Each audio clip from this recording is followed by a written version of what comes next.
এরপর আল্লাহ তাআলা বলেন ইয়া 53 নম্বর আয়াত 100 সূরা বাকারায় ইয়া আইয়ুহাল্লাযীনা আমানুস্তাঈনু বিস-সাবরি ওয়াস-সালাহ।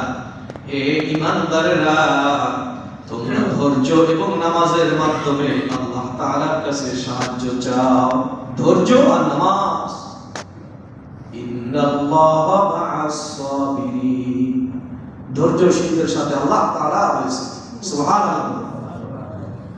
আপনার এখানে ধৈর্য এবং নামাজের কথা কেন আসলো? আপনি বিপদে পড়েছেন, নামাজে দাঁড়াবেন, যদি ধৈর্যের সাথে না দাঁড়ান তাহলে কি নামাজ হবে? বিপদের পাহাড় ভেঙে পড়েছে, আপনার সন্তান অ্যাক্সিডেন্ট করে হাসপাতালের আইসিইউর ভিতরে ভর্তি, আপনি হাই হুতাশ করতেছেন, না না হাই হুতাশ করা যাবে না। আপনি সালাতে দাঁড়ায় যান ধৈর্যের সাথে, পুরো ইতমিনানের সাথে, পুরো নামাজটা ইতমিনানের সাথে কইরা আল্লাহ তাআলার কাছে সাহায্য চান। যদি আল্লাহ তাআলার কাছে আমরা সাহায্য চাই, আমাদেরকে সাহায্য দান করবেন কে? আল্লাহ। আরেকটু জোরে বলেন না, কে? আল্লাহ। সাহায্য দান করবেন আল্লাহ।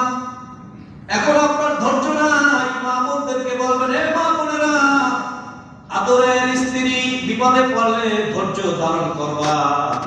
মা বোনদেরকে দেখা যায় বিপদে পড়লে বেশি হাই হুতাশ করে, কথা ঠিক কিনা?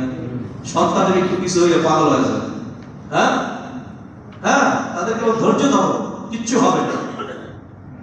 অসুস্থ হওয়ার আগে কয় যে হাসপাতালে নিয়ে যাবে, আরে দেখো না কি হয়।